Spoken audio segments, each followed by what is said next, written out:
कैसे आप लोग? ठीक है। पिछले लेक्चर में बात की थी ideal and non ideal solution की। बताया था आइडियल सॉल्यूशन किसको बोलते हैं। आइडियल सॉल्यूशन वो होते हैं जो over the entire range of the concentration अगर राउल्ट्स लॉ फॉलो करता हो तो आइडियल सॉल्यूशन, अगर राउल्ट लॉ को फॉलो ना करता हो तो नॉन आइडियल सॉल्यूशन। बताया था ना। राउल्ट्स लॉ जानते हो? Partial pressure is directly proportional to the mole fraction. ठीक है, partial pressure of the solvent और the solute is directly proportional to the mole fraction. इतनी बात की थी। इतनी बात सबको क्लियर होगी। तो आज हम नया लेक्चर लेकर आए हैं जो है colligative properties of the solution. इसमें हम 4 कॉलिगेटिव प्रॉपर्टीज के बारे में बात करने जा रहे हैं। ठीक है, relative lowering in vapour pressure हमारा पहला कॉलिगेटिव प्रॉपर्टी है जो इस वीडियो में मैं कंप्लीट करूंगा। तो बने रहेंगे पूरे वीडियो के दौरान। जो चीजें नहीं समझ में आएंगी तो नीचे कमेंट करेंगे। ठीक है। So myself Rakesh Yadav and we are going to start our new lecture, that is colligative properties of solution. अच्छा, ठीक है। देखो colligative properties of solution कहां से स्टार्ट करने जा रहे हैं, वही पिछली बातें उनको एक बार रिकॉल करते हैं। सपोज करो कि तुम्हारे पास एक प्योर सॉल्वेंट है, प्योर इसको हमने कहा कि ये 2, सॉल्वेंट का नाम 2। ठीक है। तो बेटा ये जो सॉल्वेंट है, प्योर सॉल्वेंट जो है तुम्हारा, इसका जो प्रेशर होगा, इसका जो वेपर प्रेशर होगा, मान लो ये कंटेनर क्लोज है, ठीक है, ऐसे क्लोज है। अब इसमें ये सॉल्वेंट है 2, तो इसका कुछ वेपर प्रेशर लग रहा होगा, वीपी वेपर प्रेशर। ये डायरेक्टली प्रोपोर्शनल किसके होगा? मोल फ्रैक्शन ऑफ 2 के। यही होगा ना, मोल फ्रैक्शन ऑफ 2 के। मतलब जितना ज्यादा इसका मोल फ्रैक्शन होगा उतना ही ज्यादा ये प्रेशर लगाएगा। इतनी बात सबको पता है? इतनी बात तो सबको पता है ना। ठीक है। अब हम अगर ये कहें कि या अगर इसमें हमने कोई सॉल्यूट मिला दिया, सॉल्यूट मान लो ये ऐसे करके कोई सॉल्यूट इसमें मिला दिया हमने, तो ये जो सॉल्यूट मिलाएंगे ये सॉल्यूट हम लेंगे नॉन वोलाटाइल। तो नॉन वोलाटाइल सॉल्यूट को मिलाने पर ये तुम्हारा एक सॉल्यूशन बन जाएगा। It is a kind of solution. तो बेटा अब सॉल्यूशन में क्या होता है? अब सॉल्यूशन में वेपर प्रेशर दोनों का लगेगा, सॉल्यूट का भी और सॉल्वेंट का भी, सॉल्यूट का भी सॉल्वेंट का भी। तो होता क्या है कि सॉल्वेंट का वेपर प्रेशर डिक्रीज कर जाता है, सॉल्यूट के मौजूद होने की वजह से वेपर प्रेशर डिक्रीज कर जाता है। कैसे डिक्रीज करता है पहले ही बता चुके हैं, मुझे तो लगता है जहां तक कि पहले ही बता चुके हैं।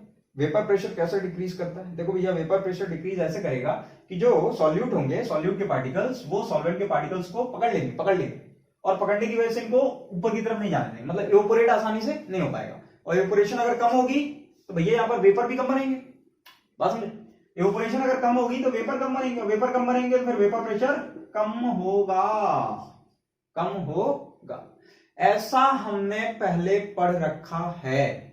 मतलब vapour pressure, lowering in vapour pressure के बारे में हमने जान रखा है। अब देखो, लोअरिंग इन वेपर प्रेशर जो है वो सॉल्यूशन के कई सारी प्रॉपर्टीज से डायरेक्टली कनेक्टेड है। लोअरिंग इन वेपर प्रेशर जो है वो सॉल्यूशन की कई सारी प्रॉपर्टीज से डायरेक्टली कनेक्टेड है। तो वो जो प्रॉपर्टीज है जिनसे lowering in vapour pressure connected है, उन प्रॉपर्टीज को हम बोलते हैं कॉलिगेटिव प्रॉपर्टीज। क्या बोलते हैं? Colligative properties. तो we are going to define कि what is called colligative property. Colligative property किसको बोलते हैं? पहले तो आप ये समझो कि ये जो कॉलिगेटिव वर्ड है ना, ये कॉलिगेटिव वर्ड 2 वर्ड से मिलकर बना हुआ है, दैट इज को एंड लिगेर। ये 2 वर्ड से मिलकर बना हुआ है। एक तो है को और दूसरा है लिगे। इन 2 वर्ड से मिलकर के बना हुआ है। अब मेरी बात सुनो, को मतलब क्या होता है? को टुगेदर, साथ, हम साथ, टुगेदर। और लिगेर मतलब होता है बाइंड। ठीक है, साथ में बांध के रखना। अब होता क्या है, देखो यार, कॉलिगेटिव प्रॉपर्टी क्यों आती है? क्योंकि सॉल्यूट का जो पार्टिकल है ना, वो सॉल्वेंट के साथ वो बाइंडेड उसके साथ है, तो उसकी वजह से कॉलिगेटिव प्रॉपर्टीज आती हैं, कॉलिगेटिव प्रॉपर्टीज। ठीक है। वेपर प्रेशर कुछ कम होता है और वेपर प्रेशर के कम होने की वजह से कुछ प्रॉपर्टीज हैं जो डायरेक्टली कनेक्टेड है सॉल्यूशन के साथ। उनमें से पहली प्रॉपर्टी जो है वो relative lowering in vapour pressure है। Relative lowering in vapour pressure, RLVP. तो आज हम बात करेंगे आरएलवीपी की, relative lowering in vapour pressure. ठीक है, एक तरफ करता हूं फिर मैं आपको समझाता हूं कि देखो, पहली बात तो ये कि कॉलिगेटिव प्रॉपर्टी जो होता है, कॉलिगेटिव प्रॉपर्टी वो डायरेक्टली डिपेंड करता है किस पे? कॉलिगेटिव प्रॉपर्टी जो होता है वो डायरेक्टली डिपेंड करता है, property is directly depends upon number of solute particles. Solute particles पे डायरेक्टली डिपेंड करती है कॉलिगेटिव प्रॉपर्टी, ठीक है। नंबर ऑफ सॉल्यूट पार्टिकल्स पे डिपेंड करती है। नंबर ऑफ सॉल्यूट पार्टिकल्स जितने ज्यादा होंगे, नंबर ऑफ सॉल्यूट पार्टिकल जितना ज्यादा होगा, देखो हमको ना कभी भी सॉल्यूट पार्टिकल की आइडेंटिटी से कोई मतलब नहीं है, ठीक है, आइडेंटिटी से कोई मतलब नहीं है। सॉल्यूट पार्टिकल के हमको कौन सा सॉल्यूट पार्टिकल है इससे भी कोई मतलब नहीं है। बस हमको मतलब किस चीज से, हमको मतलब है कि number of solute particles, number of solute particles related to the total number of particles in the solution, ये बात है। Number of solute particles related to the total number of particles present in the solution. Total number of particle solution में कितने मौजूद हैं, उसके comparison में number of solute particles कितने हैं, वही नंबर ऑफ सॉल्यूट पार्टिकल्स आपको बताकर जाएगा किसके बारे में, कॉलिगेटिव प्रॉपर्टी के बारे में। मतलब कॉलिगेटिव प्रॉपर्टी जितनी भी होती हैं वो सारी कॉलिगेटिव प्रॉपर्टी, जैसे RLBP, ये प्रॉपर्टी डायरेक्टली डिपेंड करेगा किस पे, डायरेक्टली डिपेंड करेगा किस पे, नंबर ऑफ सॉल्यूट पार्टिकल्स पे। और इससे कोई मतलब नहीं होगा कि सुक्रोज है, इससे कोई मतलब नहीं होगा कि सुक्रोज है, यूरिया है या फिर कुछ और है, इससे हमको कोई मतलब नहीं। बस हमको मतलब है number of moles of solute, ठीक है, नंबर ऑफ सॉल्यूट पार्टिकल। इससे मतलब है कि टोटल सॉल्यूशन के अंदर, मान लो कि हमने कहा कि हमारे पास एक सॉल्यूशन ऐसा है, इसमें ये सॉल्वेंट है और इसमें कुछ कुछ सॉल्यूट मिले हुए, तो हम ये कहेंगे कि इस पूरे के पूरे सॉल्यूशन में, ये जो तुम्हारा सॉल्यूशन बना है, इस सॉल्यूशन में total number of solute particles,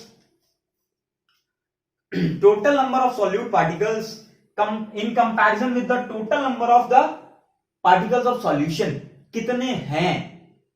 जब हम total number of particles of solution से total number of particles of solute को कंपेयर करेंगे तो हम ये देखेंगे नंबर ऑफ सॉल्यूट कितने भैया, तो वो जो नंबर ऑफ सॉल्यूट होंगे ना वही डायरेक्टली डिपेंड करेगा कॉलिगेटिव प्रॉपर्टी पे। क्लियर है बात, कॉलिगेटिव प्रॉपर्टी, कॉलिगेटिव प्रॉपर्टी का नाम धाम कहां से आया है, क्लियर है। कॉलिगेटिव प्रॉपर्टी, दो कॉलिगेटिव शब्द दो से मिलकर बना है, को लिगेट, को मतलब टुगेदर और लिगेट मतलब बाइंड, मतलब सॉल्यूट जो होगा वो सॉल्वेंट को बाइंड करके रखता है और जिसकी वजह से वेपर प्रेशर कम हो जाता है। लोअरिंग इन वेपर प्रेशर की वजह से बहुत सारी कॉलिगेटिव प्रॉपर्टी जनरेट होती हैं, जिनमें से RLBP जो हमारी पहली कॉलिगेटिव प्रॉपर्टी है, relative lowering in vapour pressure. सबको बात क्लियर क्या, इतनी बात तो सर पहले भी बता चुके थे, इसमें कुछ नया कहां है, नया आएगा। देखो relative lowering in vapour pressure, relative lowering vapour pressure of what, of solvent. Solvent का वेपर प्रेशर लो होता है ना यार, सॉल्यूट का तो कोई वेपर प्रेशर ही नहीं है, वो नॉन वोलेटाइल है, इवेपोरेट ही नहीं होगा तो उसका तो कोई वेपर प्रेशर लगेगा ही। तो relative lowering vapour pressure of what, solvent, solvent का वेपर प्रेशर लो होता है। क्लियर, ठीक है। अब मेरी बात सुनो, राउल्ट्स लॉ क्या बोलता था, राउल्ट्स लॉ कहता था कि प्रेशर जो है, प्रेशर, पार्शियल प्रेशर जो है P1 जो है वो डायरेक्टली प्रोपोर्शनल है किसके, X1 के। X1 क्या होता था तुम्हारा, मोल फ्रैक्शन, क्या होता था, मोल फ्रैक्शन, मोल फ्रैक्शन, ठीक है, मोल फ्रैक्शन ऑफ। 1 से हम किसको डिनोट कर रहे हैं, यहां साइड में लिख देता हूं मैं, 1 है हमारा सॉल्वेंट, 1 है हमारा सॉल्वेंट और 2 कौन है हमारा, सॉल्यूट। 1 solvent, 2 solute. तो P1 partial pressure of the solvent is directly proportional to the mole fraction of the solvent present in that solution. उस सॉल्यूशन में जितने नंबर ऑफ मोल सॉल्वेंट के मौजूद होंगे उतना ही ज्यादा पार्शियल प्रेशर उस पूरे सॉल्यूशन पे लगेगा। इतनी बात सबको पता है, ओके। फिर हमने कहा था हेनरी के लॉ के according P1 is equals to what, KH(1), ये होता था हेनरी लॉ, है ना, ये कांस्टेंट था, हेनरी कांस्टेंट। अब ये जो K था ना, इसको हमने रिप्लेस किया था जब हमने बात की थी किसकी, राउल्ट्स लॉ की, तो इसको हमने रिप्लेस करके मैंने आप लोगों को, सभी लोगों को बताया था कि P01X1 इतना होता है, K की जगह पे P01, ठीक है। कोई दिक्कत तो नहीं यहां तक, अगर दिक्कत आ रही है तो पिछली वीडियो देखो यार, ठीक है, पिछले वीडियो में तुमको मिल जाएगा ये सारी चीजें, ठीक है। डिस्क्रिप्शन में लिंक दे रखता हूं मैं, उसमें जाकर के क्लिक कर लो और देख लेना। तो partial pressure of solvent is equals to vapour pressure of pure solvent in pure solvent. जब वो सॉल्वेंट प्योर था, मतलब सिर्फ और सिर्फ सॉल्वेंट ही था, तो उस टाइम पे जो प्रेशर लग रहा था, जब प्योर सॉल्वेंट था, सिर्फ उस टाइम पे जो प्रेशर लग रहा था ना, उसको हम वेपर प्रेशर, मतलब हम उसको पी नॉट से दिखाते हैं, ठीक है, पी नॉट से। प्योर सॉल्वेंट की वजह से जो प्रेशर लगता है वो ये है, प्योर सॉल्वेंट की वजह से। और यहां पर सॉल्यूशन में जो सॉल्वेंट का वेपर प्रेशर है, सॉल्यूशन के अंदर सॉल्वेंट का जो वेपर प्रेशर है वो P1, और ये प्योर सॉल्वेंट में जो वेपर प्रेशर है वो P01, और ये actual mole fraction of that solvent in the solution, solution में जो मोल फ्रैक्शन है। इतनी बात सबको पता है, सबको क्लियर है? अच्छा, अब यहां देखो, ये जो तुम्हारा सॉल्यूशन है, ये जो सॉल्यूशन है आपका, ये क्या है बेटा, ये है तुम्हारा, इसका मोल फ्रैक्शन की अगर तुम बात करोगे तो इसको हम 1 से दिखा रहे हैं, तो ये तुम्हारा है x1, और ये सॉल्यूट है तुम्हारा, तो सॉल्यूट का मोल फ्रैक्शन किससे दिखा रहे हो तुम? x2 से, ठीक है? इतनी बात क्लियर? अच्छा, एक बात और, ये देखो आप, x1 plus x2 equals to क्या होता है? 1 होता है कि नहीं? x1 plus x2 equals to 1 होता है। साइड में लिख दूं क्या? ज्यादा खिचड़ी पकड़ी है सर, ठीक है, साइड में लिख देते हैं। देखो, x1 plus x2 equals to what? 1, isn't it? इसको जीटा ही बोला जाता है, zeta 1 plus zeta 2 equals to 1। तो यहां से अगर मैं x1 की वैल्यू लेकर आऊं तो 1 माइनस x2 लिख सकता हूं, क्योंकि बात तो हम सॉल्यूशन की कर रहे हैं ना, नॉन वोलेटाइल सॉल्यूट तो इसमें मिला हुआ है ना, तो मोल फ्रैक्शन सॉल्यूट और सॉल्वेंट का इज ऑलवेज इक्विवेलेंट टू 1, वो हमेशा 1 के इक्विवेलेंट होता है। तो mole fraction of solute plus mole fraction of solvent is equals to 1। तो x1 mole fraction of solute is equals to 1 minus, sorry, mole fraction of solvent is equals to 1 minus x2, ठीक है, mole fraction of solute. Okay, तो यहां पर मैं क्या कर सकता हूं, यहां पर मैं इतना लिख सकता हूं क्या, थोड़ा ध्यान से देखना, इतना लिख सकता हूं P1 is equals to P01 1 minus x2, इतना लिख सकते हैं? कोई दिक्कत किसी को नहीं है? ठीक है, आगे बढ़े। P1 इज इक्वल्स टू क्या लिख सकते हैं? P01 माइनस P01 x2, इतना लिख सकते हैं? कोई दिक्कत किसी को? इसका इसमें मल्टीप्लाई करते हैं बस, और कुछ नहीं।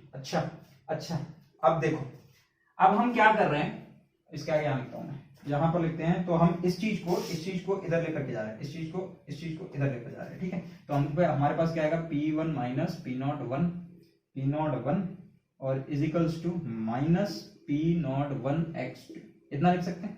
अब अगर मैं ऐसा लिखना चाहूं, P01 plus P1 is equals to minus P01 x2, इतने में कोई प्रॉब्लम नहीं है? प्रॉब्लम यहां से माइनस को अगर मैं कॉमन ले लूं तो माइनस यहाँ आएगा, तो P01 माइनस P1, और यहां से ये तो माइनस है, तो P01 x2, क्लियर? तो ये माइनस माइनस कट जाएगा, तो यहाँ क्या बचेगा? P01 minus P1 is equals to P01 x2। इतनी बात समझ में आई क्या? इतना कैलकुलेशन पहले देख लो तुम लोग, इतनी बात समझ में आई कि नहीं आई? फटाफट देखो, देखो, कुछ भी नहीं किया बेटा, ये था हेनरी का लॉ, हेनरी लॉ, ये था राउल्ट्स लॉ, ये देखो, ये है तुम्हारा राउल्ट्स लॉ है ना? राउल्ट्स लॉ में हमने कहा कि देखो, ये पार्शियल प्रेशर है किसका? सॉल्वेंट का, ठीक है, सॉल्यूशन के अंदर, और ये वेपर प्रेशर है किसका? सॉल्वेंट का, प्योर सॉल्वेंट में, ठीक है? और ये तुम्हारा क्या है? मोल फ्रैक्शन है किसका? सॉल्वेंट का। अब मैंने कहा कि x1 की जगह पे मैं 1 माइनस x2 यहां से लिख सकता हूं, 1 माइनस x2 लिख दिया, इसका इसमें मल्टीप्लाई किया, और यहां से कैलकुलेशन, सिंपल कैलकुलेशन कर रहा हूं, इसको यहां उठा के लेके गया, माइनस का हुआ, ये माइनस का हुआ, यहां पर ये ऐसा गया, तो इसको मैंने उठाकर आगे लिखा, इसको उठाकर पीछे लिखा, यहां से माइनस कॉमन लिया, माइनस माइनस कर कैंसल आउट किया, यहां वाला माइनस, ये जो माइनस है ये कटा, ये कटा, समझ गए? अब यहां से P01 minus P1 is equals to P01 x2, और देखो यहां से ये P01 को मैं यहां पर नीचे ला सकता हूं, तो मैं लिख सकता हूं P01 minus P1 upon P01, क्या दिखाई दे रहा होगा? पता नहीं सर, दिखाई दे रहा है कि नहीं, पता नहीं, यहां दिखाई, लेकिन यहां पर लिख देते हैं ताकि आपको ज्यादा क्लियर रहे। यहां से देखो, यहां, तो यहां मैं लिख सकता हूं P01 minus P1 upon P01 is equals to x2, ये चीज, ये बहुत इंपॉर्टेंट भाई, बहुत इंपॉर्टेंट। तो पानी पी ले, तुम लोग देख लो अच्छे से,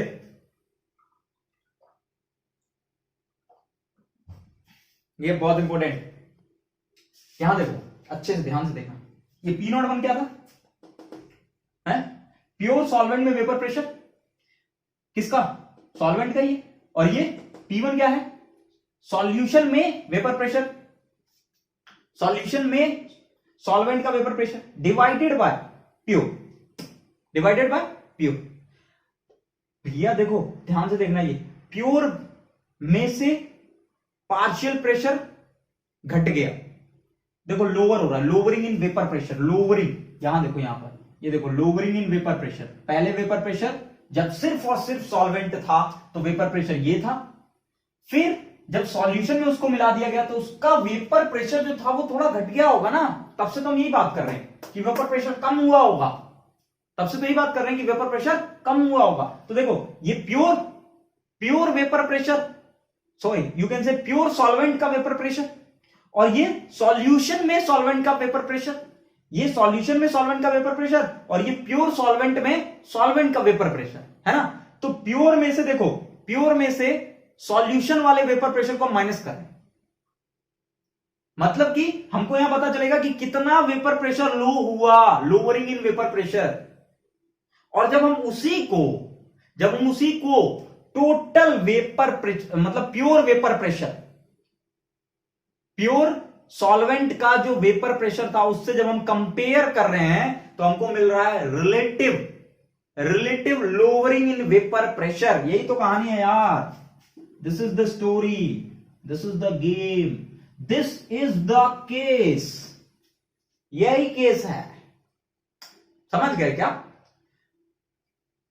प्योर सॉल्वेंट का वेपर प्रेशर में से हमने पार्शियल प्रेशर सॉल्वेंट का सॉल्यूशन में कितना पार्शियल प्रेशर है उसको माइनस किया, और हमने प्योर सॉल्वेंट के वेपर प्रेशर से कंपेयर कर दिया, तो हमको पता चला कि वेपर प्रेशर में कितना लोअरिंग हो रहा है, रिलेटिवली कितना लोअरिंग हो रहा है। सपोज करो कि जैसे मान लो प्योर वेपर प्रेशर था 10, अब सॉल्यूशन में, प्योर सॉल्वेंट में वेपर प्रेशर था 10, और सॉल्यूशन में जाकर के वेपर प्रेशर हो गया 8, और यहां है 10, तो यहां जाएगा 2/10। बात नहीं समझ रहे। जैसे कहने का ये मतलब है कि 10 में से 8, मतलब ये प्योर था, प्योर में था वेपर प्रेशर, और ये सॉल्यूशन के अंदर, तो हमको पता चल जाएगा ना कि कितना लोअर हो रहा है, कितना कम हो रहा है रिलेटिवली। जब प्योर सॉल्वेंट वाले वेपर प्रेशर से कंपेयर कर दिया तो relative lowering in vapour pressure. So this is what relative lowering in vapour pressure, ये P01 minus P1 upon P01। देख लो अच्छे से, देख लो, relative lowering in vapour pressure वही होता है। क्लियर है इतना। उसको आगे बढ़ाता हूं थोड़ा सा, इसको रफ करते हैं फिर आगे बढ़ाते हैं, फिर आगे बढ़ाते हैं। ओके, यहां से इसको भी रफ कर देते हैं इतना। अब देखो वहां पे क्या लिखा था, P01 minus P1 upon P01 is equals to X2, इतना लिखा था। कोई दिक्कत इसमें? अभी देखो क्या है, mole fraction of the solvent, क्या है mole fraction of the solvent. इसको आप कैसे लिख सकते हो, थोड़ा ध्यान से देखना। P01 minus P1 upon P01 is equals to mole fraction, मतलब number of moles of solvent upon number of moles of the solution, मतलब N1 प्लस N2। अच्छा ये X2 ये क्या है, ध्यान से देखो, मोल फ्रैक्शन ऑफ सॉल्यूट, क्या है ये, मोल फ्रैक्शन ऑफ सॉल्यूट का मोल फ्रैक्शन है ये, ठीक है। अब सॉल्यूट के मोल फ्रैक्शन को हम ऐसे लिख सकते हैं, number of moles of solute upon number of moles of the solution, मतलब सॉल्यूट प्लस सॉल्वेंट, इतना लिख सकते हो। अच्छा एक बात सुनो भैया, यहां सॉल्वेंट की क्वांटिटी बहुत ज्यादा होगी, है ना, मतलब N1 जो होगा it is very very greater than N2 के कंपैरिजन में N1, मतलब number of moles of solvent बहुत ज्यादा होंगे number of moles of solute के कंपैरिजन में। Number of moles of solvent यहां पर बहुत ज्यादा है नंबर ऑफ सॉल्यूट के कंपैरिजन में। तो number of moles of solvent अगर बहुत ज्यादा है और number of moles of solute अगर बहुत कम है, तो यहां डिनोमिनेटर में जो N2 है ना, N2 मतलब number of moles of solute जो है, इट इज, इसको हम मान लेते हैं कि number of moles of solute जो है दैट इज इक्विवेलेंट टू 1। इसको हम किसके बराबर मान लेते हैं, 1 के बराबर। क्यों? क्योंकि ये बहुत कम है भाई, बहुत कम है। सॉल्वेंट के कंपैरिजन में सॉल्वेंट के मोल्स के कंपैरिजन में सॉल्यूट का मोल जो है वो बहुत कम है, तो डिनोमिनेटर में हमने इसको बोला कि ये it is equivalent to what 1, it is equivalent to 1। मतलब तुम देखो ये क्या दे रहा है तुमको, टोटल मोल्स, तो टोटल मोल्स में ज्यादा कंट्रीब्यूशन किसका है, सॉल्वेंट का, सॉल्यूट का तो कम है ना, मतलब वो इतना ज्यादा कम है कि we are going to assume that equivalent to 1, उसको 1 के बराबर मान ले रहे हैं। तो अगर तुम इसको 1 के बराबर मान लो तो तुमको क्या मिलने वाला है, what you are going to have that is P01 minus P1 upon P01 is equals to N2 upon N। ये मिलेगा तुमको, ध्यान से देखो, ये मिलेगा क्या, ये मिल जाएगा।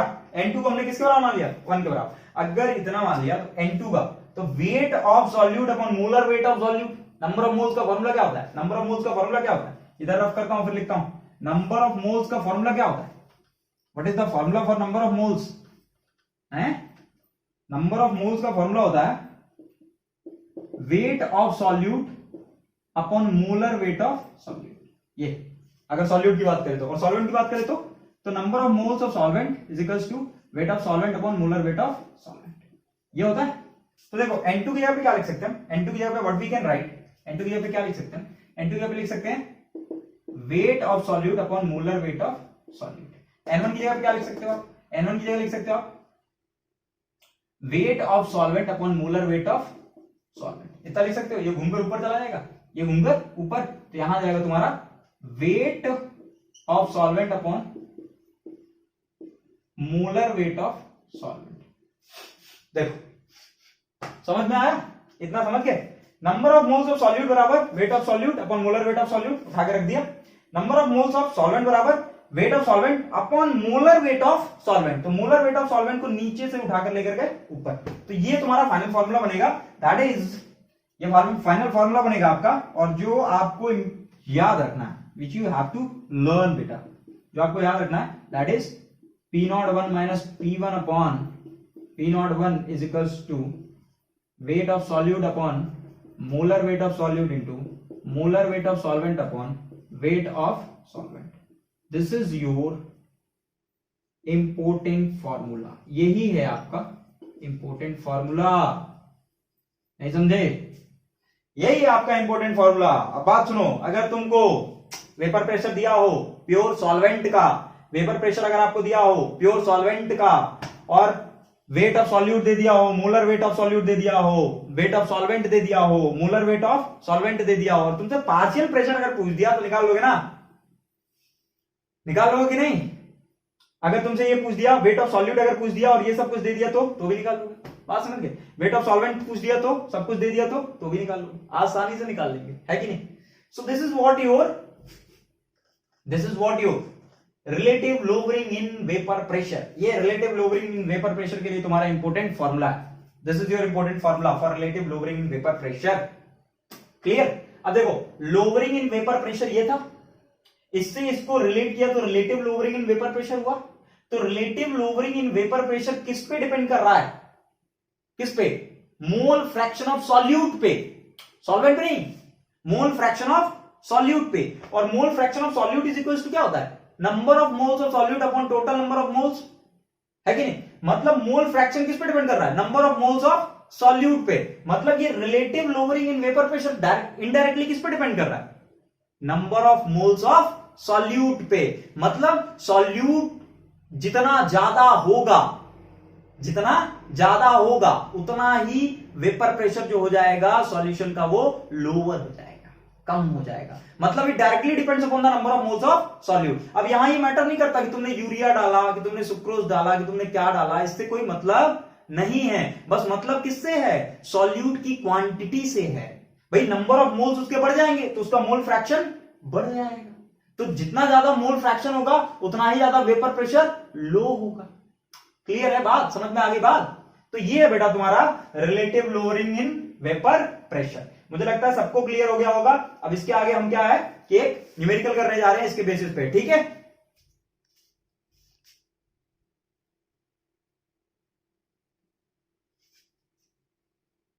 अब देखो यहां पर क्या क्या गिवन है तुम्हारे पास। Solution prepared by dissolving 10 gram of non volatile solute.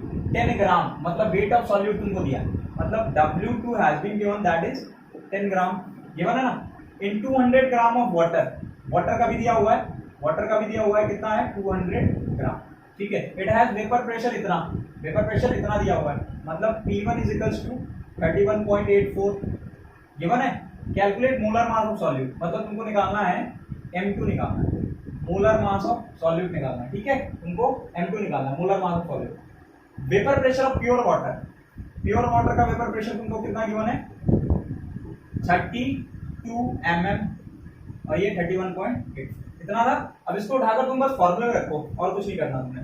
तो देखो हमने कहा कि P01 हमको दिया हुआ है 32, तो 32 minus 31.84 upon 32 is equals to weight of solute, 10 gram into molar weight of solvent, molar weight of solvent नहीं गिवन है, तो मोलर वेट ऑफ सॉल्वेंट हम निकाल लेंगे। क्या है हमारे पास, पानी है, तो पानी का कितना होता है 18, ठीक है, तो 18 अपॉन, उसके बाद से molar weight of solute, molar weight of solute तो आपसे पूछ रखा है उसने, और वेट ऑफ सॉल्वेंट तो कितना है 200। क्लियर इतना सबको, आगे बढ़ो।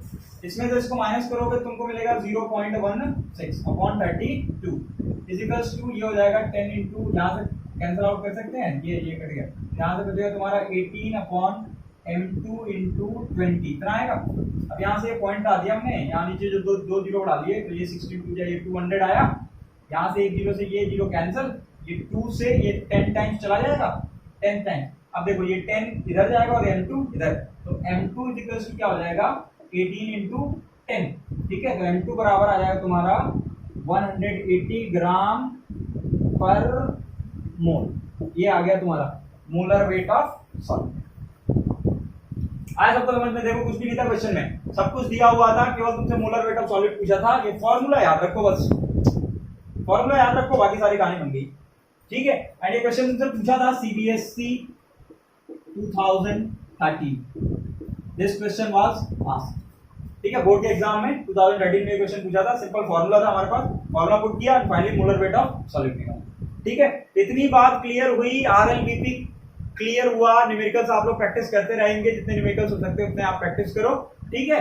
अब इसके बाद जब हम अगले टॉपिक पे लेकर आए, अगले टॉपिक पे हम बात करेंगे, तो उसमें हम एलिवेशन और डिप्रेशन की बात करेंगे, ठीक है। Elevation in boiling point and depression in freezing point, इन दो कॉलिगेटिव प्रॉपर्टीज के बारे में हम अगले लेक्चर में बात करने वाले हैं। तो इतनी बात सबको, आई थिंक जितना मैंने पढ़ाया सबको क्लियर हो गया होगा, अच्छे से क्लियर हुआ होगा, ओके, ठीक है। फिर अगले लेक्चर में मिलते हैं।